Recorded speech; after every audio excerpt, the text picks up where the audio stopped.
Good morning વિદ્યાર્થીઓ.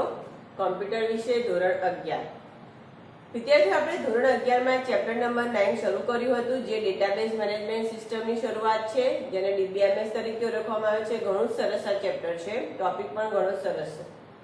Data analysis તરીકેની job માટેનું એક બેઝિક પ્લેટફોર્મ છે, એટલે કે બેઝિક માહિતી આપતું ચેપ્ટર છે. DBMS માં વિદ્યાર્થીઓ આપણે DBMS કેટલા પ્રકારના છે, એની ઉપયોગિતા શું છે, એની લાક્ષણિકતા શું છે, બધી ચર્ચા કરી લીધી હતી. એમાં વપરાતા ડેટા ટાઈપ્સની આપણે ચર્ચા કરી રહ્યા હતા. ડેટા ટાઈપ્સના મુખ્ય 3 પ્રકાર છે: આલ્ફાન્યુમેરિક, કેલેન્ડર અને બાઇનરી. એમાંથી આપણે આલ્ફાન્યુમેરિકની વિસ્તૃત ચર્ચા કરી છે. આલ્ફાન્યુમેરિકમાં આપણે અલગ અલગ પ્રકારના small, tiny integer, big integer, long integer, આ બધાની ચર્ચા કરી. મેમરીમાં એ કેટલા બાઇટ જગ્યા રોકશે એની પણ ચર્ચા કરીએ. ટેબલ મેં તમને મોડે કરવાનું કીધું હતું. ત્યારબાદ વિદ્યાર્થીઓ રિયલ એટલે કે ફ્લોટ ડેટા ટાઈપ માટેની પણ આપણે ચર્ચા કરી છે. આલ્ફા ન્યુમેરિકમાં આલ્ફાબેટિક્સ પણ એટલે કેરેક્ટર્સ પણ આવે છે, અને ન્યુમેરિક એટલે ઇન્ટીજર અને પૂર્ણાંક અપૂર્ણાંક સંખ્યા પણ આવે છે. ટેક્સ્ટ ડેટા ટાઈપ પણ આવે છે એમાં આલ્ફા ન્યુમેરિકમાં જ, જેમાં ટેક્સ્ટ ફિક્સ, ટેક્સ્ટ વેરકેર, બરાબર, આ બધાની આપણે ચર્ચા કરી હતી. તો આલ્ફા ન્યુમેરિક ડેટા ટાઈપની સંપૂર્ણ વાત આપણે કરી હતી. હવે આજના આ વિડીયોમાં વિદ્યાર્થીઓ ધોરણ 11 કોમ્પ્યુટર વિષય ચેપ્ટર નંબર 9 DBMS એમાં બીજો જે ઘટક છે કેલેન્ડર, ડેટા ટાઈપ્સમાં બીજો ટાઈપ છે કેલેન્ડર, એની આજે આપણે ચર્ચા કરવાની છે.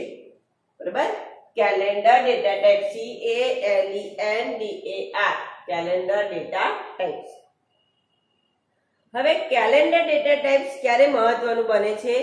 જ્યારે તારીખ, હવે તારીખમાં કઈ બાબત આવે તો કે દિવસ, મહિનો, મંથ અને વર્ષ. બરાબર, પછી સમય, તેવી જ રીતે સમયમાં પણ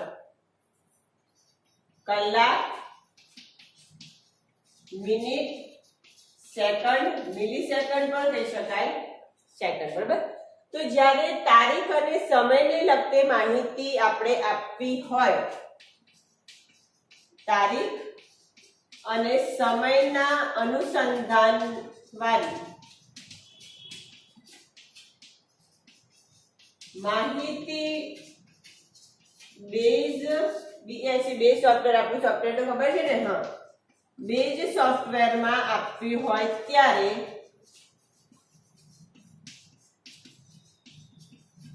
કયો ડેટા ટાઈપ વપરાય છે? Calendar data type. કયો ડેટા ટાઈપ? કેલેન્ડર ટાઈપ વપરાય છે. બરાબર, હવે ઉદાહરણ તરીકે જુઓ, એડમિશન ડેટ,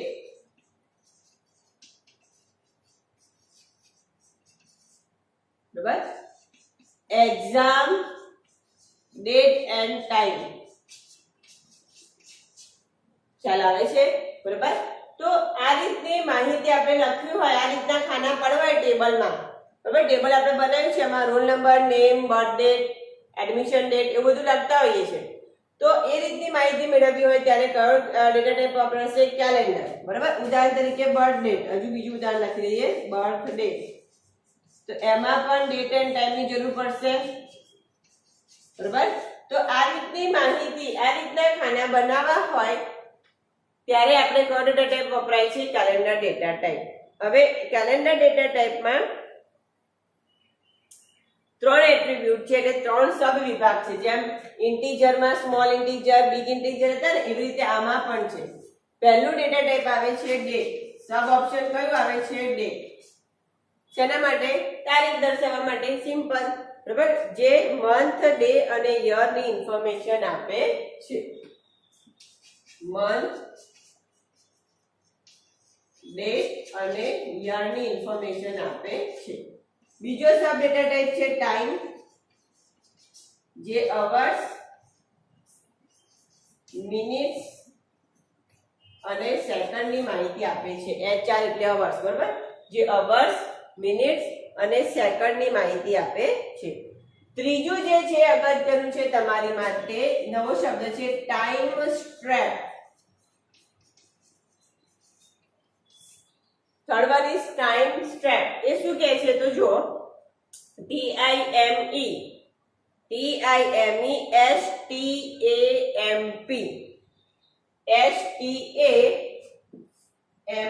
ટાઈમ સ્ટેમ્પ. બરાબર. ટાઈમ સ્ટેમ્પનું ઉપયોગિતા શું છે તો જ્યારે ડિઝાઇન સાથેની કોઈ માહિતી દર્શાવવી હોય, store date end time with design. બરાબર. એટલે કે તમારે ફૂલ નેમ લખવું હોય કે ભાઈ ડિસેમ્બર છે તો ડિસેમ્બરનો આખો સ્પેલિંગ લખવો હોય તો કયો વિકલ્પ વાપરવાનો? Time step. બરાબર. જનરલી શું હોય છે તો ધારો કે 2 ડિસેમ્બર 2020 તો 2-12-2020 એવું આપણે લખીએ છીએ. પણ એવું લખવું હોય કે 2 પછી ડિસેમ્બર 2020 તો એવી રીતે ફૂલ સ્પેલિંગ લખવા હોય. પછી AM PM પણ આવવું જોઈએ અવર્સની પાછળ કે 6 AM 6 PM. તો એવી રીતની તમારે કોઈ માહિતી કરવી હોય ત્યારે આપણે ટાઈમ સ્ટેપનો ઉપયોગ થાય છે. તો ટાઈમ સ્ટેપ ડેટ અને ટાઈમ બંને માટે વપરાય છે. ડેટ ટાઈમ બંને માટે, પણ એને કેવી રીતે દર્શાવશે તો કે ડિઝાઇનમાં થોડું ઘણું નાનકડી ડિઝાઇન એટલે કે ફૂલ સ્પેલિંગ આવે ડિઝાઇન સાથે દર્શાવે છે. ખ્યાલ આવે છે? તો કેલેન્ડર ડેટા ટાઈપ એ મુખ્ય ડેટા ટાઈપ છે જે તારીખ અને સમય માટે વપરાય છે. જેના 3 સબ ડેટા ટાઈપ છે જે છે ડેટ ટાઈમ અને ટાઈમ સ્ટેમ્પ. માત્ર તારીખ દર્શાવવી હોય તો ડેટ ડેટા લેવાનો, માત્ર સમયની જરૂર હોય તો ટાઈમ લેવાનો, અને ડેટ અને ટાઈમ બંનેની જરૂર હોય અને એમાં સ્પેલિંગ પણ લખવા હોય તો ટાઈમ સ્ટેપ ડેટા ટાઈપ લેવાનો હોય છે. ખ્યાલ આવશે વિદ્યાર્થીઓ? તો આપણે આલ્ફાન્યુમેરિકની ચર્ચા કરી ગયા, આજે કેલેન્ડરની પણ ચર્ચા જોઈ લીધી છે. ઉદાહરણ સાથે મેં તમને સમજાવ્યું છે કે ભાઈ admission date, birth date, time, exam date અને ટાઈમ. હવે ત્રીજો જે ડેટા ટાઈપ આવે છે જે છે બાઇનરી ડેટા ટાઈપ. હવે એની થોડી ચર્ચા કરી લઈએ.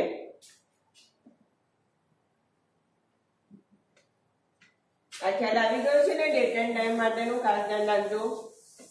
પ્રેક્ટિકલમાં પણ તમને બતાવી છે યાર.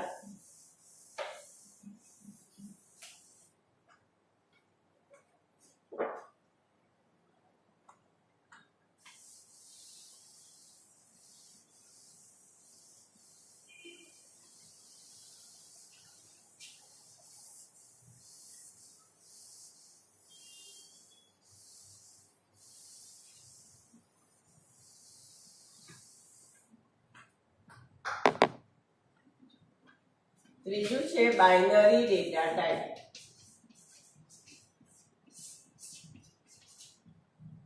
હવે બાઇનરી ડેટા ટાઈપ ક્યારે વપરાય છે તો એની ચર્ચા લઈ લઈએ.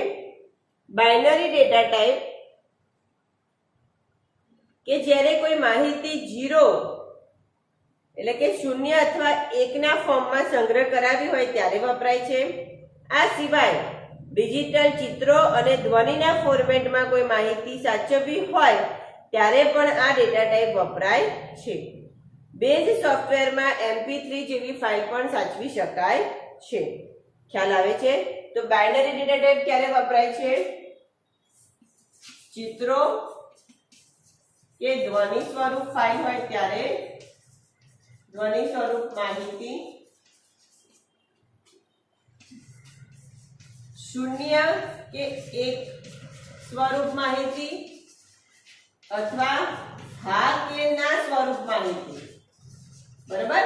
ફી ભરી હા અથવા ના, હાજર છો હા અથવા ના, એવા સ્વરૂપની માહિતી હોય, અથવા હજુ સાદી રીતે કહીએ તો ચિહ્ન સ્વરૂપ માહિતી, ડિજિટલ સિગ્નેચર જેને આપણે કહી શકીએ માહિતી માટે કયો ડેટા ટાઈપ આવશે? બાઇનરી.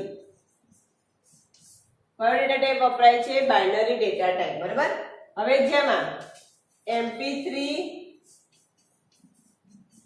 PIFF JPG જેવી ફાઇલ અથવા તો માહિતી સાચવી શકાય છે. ખ્યાલ આવશે? બેઝ સોફ્ટવેર આ પ્રકારની માહિતી. હવે જો ધારો કે તમારો ફોટો મૂકવાનો છે, આપણે એવું ટેબલ બનાવી જેમાં રોલ નંબર, નામ અને સ્ટુડન્ટનો ફોટો. તો ફોટો મૂકવાનો હોય તો કયો ડેટા ટાઈપ લેવો પડશે? Binary data type. પહેલા તો ફોટો સ્કેન કરવો પડશે, કોમ્પ્યુટરમાં સ્ટોર કરવો પડશે અને પછી કોમ્પ્યુટરમાંથી બેઝ સોફ્ટવેરમાં ટેબલમાં મૂકવો પડશે. ખ્યાલ આવશે? તો આ પ્રકારની માહિતી તમારે સાચવવી હોય અથવા માહિતી દર્શાવવી હોય ત્યારે કયો ડેટા ટાઈપ આવશે? બાઇનરી. ધારો કે તમારે ટેબલ જ્યારે ડિસ્પ્લે થાય તેની સાથે સાથે તમારે એવું બનાવવું છે કે પ્લેલિસ્ટ, સોંગનું પ્લેલિસ્ટ આપણે બનાવીએ છીએ તો એમાં નામ આપણે નંબર આપી દીધા 1 2 3 4 5, પછી સામે મૂવીના નામ લખી નાખ્યા, પછી એ મૂવીના નામ પિક્ચરો સોંગ દર્શાવવા છે, બરાબર? તો એક જ મૂવીમાં 5 સોંગ હોય તો પહેલા તો એક નંબર મૂવીનું નામ લખી દીધું બાહુબલી, સામે એ 5 સોંગનું આપણે ટાઇટલ મૂકી દીધું. હવે એના પર તમે ક્લિક કરો તો સોંગ પ્લે થાય. પણ ક્યારે પ્લે થાય તો એને કયા ડેટા ટાઈપમાં તમે મૂક્યું હશે? બાઇનરી ડેટા ટાઈપમાં. બરાબર? બાઇનરી ડેટા ટાઈપ અલગ દેખાય છે, એનું સિમ્બોલ અલગ છે. કેલેન્ડર ડેટા ટાઈપમાં પણ સિમ્બોલ અલગ બતાવે છે. બરાબર? જ્યારે તમે ટેબલ બનાવશો ને, આપણે પ્રેક્ટિકલ કરીશું ત્યારે હું તમને બધું સમજાવીશ. તો કહેવાનો મતલબ છે બાઇનરી ડેટા ટાઈપમાં જેપીજી, એમપી3 સ્વરૂપ ફાઇલ સાચવી શકાય છે, ટીઆઈએફ સ્વરૂપની ફાઇલ સાચવી શકાય છે, કર્મચારીના ફોટા એટલે કે સ્ટુડન્ટના ફોટા, એ લોકોની ડિજિટલ સિગ્નેચર, એ લોકોએ આપેલી સ્પીચ, તમારી કોઈ સ્પીચ છે એને રેકોર્ડ કરવી છે તો એ સ્પીચ એટલે ધ્વનિ સ્વરૂપ ફાઇલ. તો આ તમામ ફાઇલો બાઇનરી ડેટા ટાઈપમાં વપરાય છે. બાઇનરી ડેટા ટાઈપ માટેના જે સબ વિકલ્પ છે તો પહેલું છે ઇમેજ. કયું છે? ઇમેજ. શેના માટે? ચિત્ર સ્વરૂપ ફાઇલ માટે. બરાબર? જેમ આપણે સ્મોલ ઇન્ટીજર, બિગ ઇન્ટીજર જોયા, કેલેન્ડરમાં ટાઈમ, ડેટ અને ટાઈમ સ્ટેમ્પ જોયું, એવી જ રીતે બાઇનરીમાં પણ સબ ઓપ્શન છે. પહેલું છે ઇમેજ. તો કે ચિત્ર સ્વરૂપ ફાઇલ લેવા માટે જે 2 GB ડેટા રોકી શકે છે. કેટલા GB? 2 GB. ચિત્ર સ્વરૂપ ફાઇલ અને ધ્વનિ સ્વરૂપ એટલે અવાજ અને ચિત્ર, બરાબર, બંને સ્વરૂપ ફાઇલ આવી શકે. બીજું ઓપ્શન આવે છે, બીજું સબ ઓપ્શન એમાં આવે છે વિદ્યાર્થીઓ, જે છે બાઇનરી. કયું છે? બાઇનરી. આ શું કામ કરે છે? યસ કે નો માં જવાબ આપે છે. હા કે ના માં જવાબ લેવો હોય તો કયો ડેટા ટાઈપ વપરાય છે? બાઇનરીમાં પણ બાઇનરી ડેટા ટાઈપ. ખ્યાલ આવશે? બરાબર? ત્રીજો છે binary fixed data type.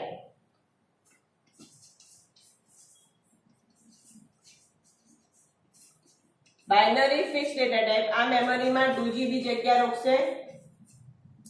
Binary fixed data type શું કરે છે કે એરે લેન્થ નક્કી કરી દે છે. હવે એરે લેન્થ એટલે શું? પહેલેથી જ કિંમત નક્કી કરી દેવાની, હા કે ના. હા હોય તો બધામાં હા, ના હોય તો બધામાં ના. બરાબર? તો લેન્થ પહેલેથી જ ફિક્સ કરવા માટે બાઇનરી ફિક્સ્ડ ડેટા ટાઈપ વપરાય છે, જે મેમરીમાં 2 GB જગ્યા રોકે છે. દરેક જણા 2 GB જગ્યા રોકે છે. ખ્યાલ આવશે? ખ્યાલ આવશે દરેકને? તો અહીંયા આપણે બાઇનરી ડેટા ટાઈપની પણ ચર્ચા કરી લીધી. ફરી એક વખત જોઈ લઈએ. હવે એના ઉદાહરણ લખી નાખ્યું એટલે તમને ખ્યાલ આવશે. જો ઉદાહરણમાં ધારો કે ફોટો, બરાબર, ડિજિટલ સિગ્નેચર,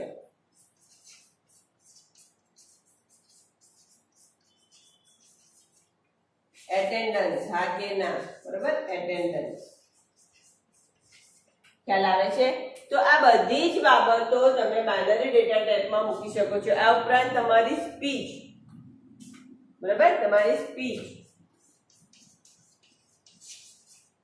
પણ એટલે ધ્વનિ સ્વરૂપ ફાઇલ પણ મૂકી શકાય છે. ખ્યાલ આવશે વિદ્યાર્થીઓ? બરાબર છે? તો જો અહીંયા આપણે બાઇનરી ડેટા ટાઈપની ચર્ચા કરી છે. બાઇનરી ડેટા ટાઈપ એટલે BASC બેઝ સોફ્ટવેરમાં તમારે ચિત્ર સ્વરૂપ ફાઇલ મૂકવી હોય, ધ્વનિ સ્વરૂપ ફાઇલ મૂકવી હોય, 0 કે 1 ના સ્વરૂપમાં માહિતી લખવી હોય એટલે કે હા કે નાના સ્વરૂપમાં માહિતી લખવી હોય, કોઈ ચોક્કસ સિમ્બોલ્સ મૂકવા હોય ત્યારે આ ડેટા ટાઈપ વપરાય છે. ઉદાહરણ તરીકે તમારો ફોટો, ડિજિટલ સિગ્નેચર, તમારી સ્પીચ એવું કંઈ પણ મૂકવું હોય બે સોફ્ટવેરમાં ટેબલમાં તો તમારે કયો ડેટા ટાઈપ આવશે? બાઇનરી. હવે બાઇનરી ડેટા ટાઈપના પણ સબ ઓપ્શન આપણી પાસે આવે છે જે છે ઇમેજ, બાઇનરી અને binary fix. Image data type ચિત્ર અને ધ્વનિ માટે વપરાય છે જે મેમરીમાં 2GB જગ્યા રોકે છે.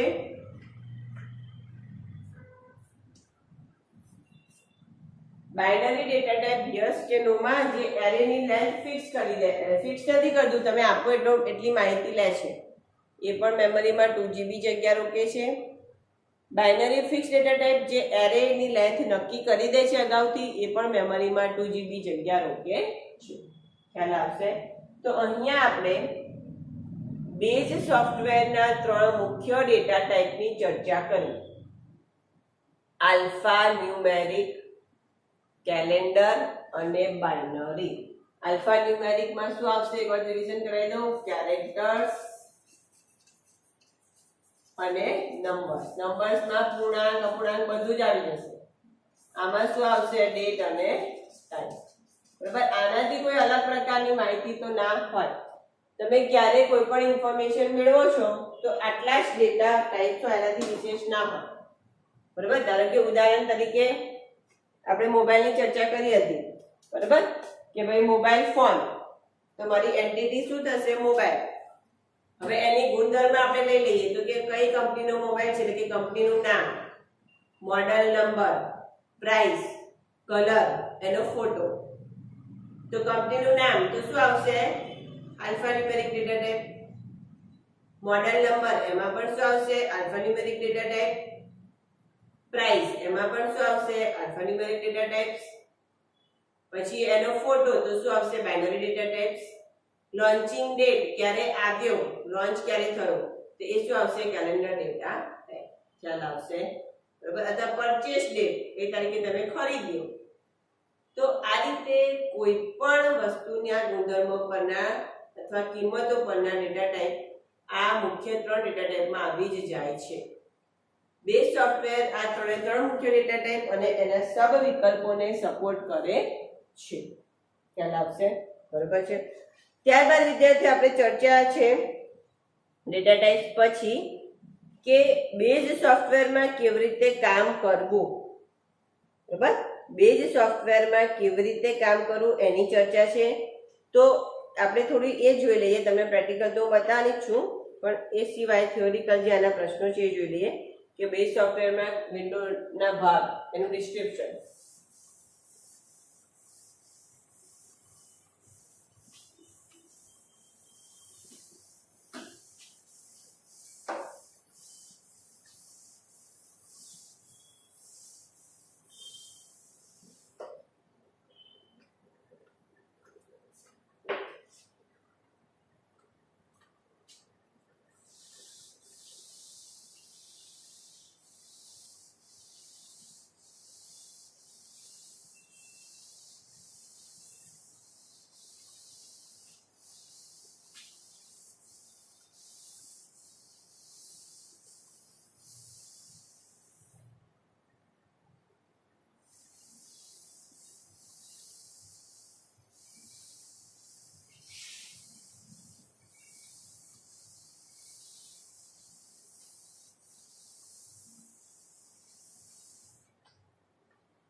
આપણે કયું સોફ્ટવેર બનાવવાનું છે? બેઝ સોફ્ટવેર અથવા તો બેઝ પ્રોગ્રામ.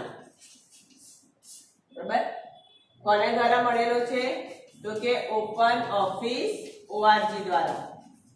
જે માઇક્રોસોફ્ટ ઓફિસ છે ને એ રીતે શું છે? Open office ORG. Open office ORG દ્વારા બેઝ સોફ્ટવેર મળ્યો છે. હવે એ ખોલીશું કેવી રીતે? તો બેઝ સોફ્ટવેર સ્ટાર્ટ કરવા આપણે લિનક્સ ઓપરેટિંગ સિસ્ટમ પર કામ કરવાનું છે. બરાબર. વિન્ડોઝ ઓપરેટિંગ સિસ્ટમમાં પણ ઓપન ઓફિસ આવે છે અને લિનક્સમાં પણ આવે છે. તો આપણે શરૂ કરવા માટે એપ્લિકેશન મેનુ, ઓફિસ, એમાં ઓપન ઓફિસ અને એમાંથી બેઝ સ્ટાર્ટ કરવા કયા મેનુમાં જવાનું?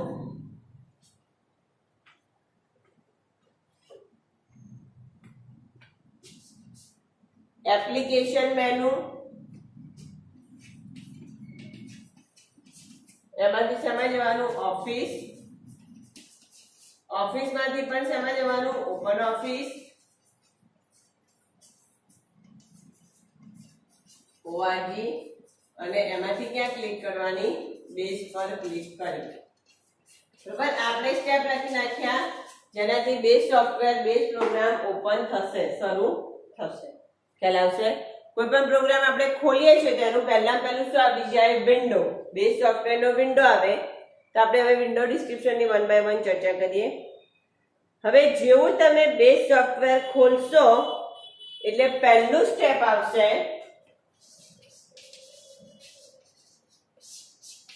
શું બનાવવાનું?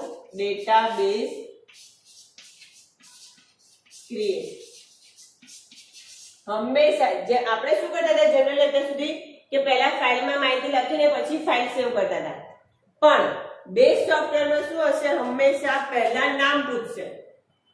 બરાબર, ડેટાબેઝનું નામ, ટેબલનું નામ, ક્વેરીનું નામ, ફોર્મનું નામ, રિપોર્ટનું નામ, પહેલા હંમેશા નામ પૂછશે અને પછી સેવ કરવાની વાત કરશે. તો પહેલા તમારે ડેટાબેઝ બનાવવો પડશે.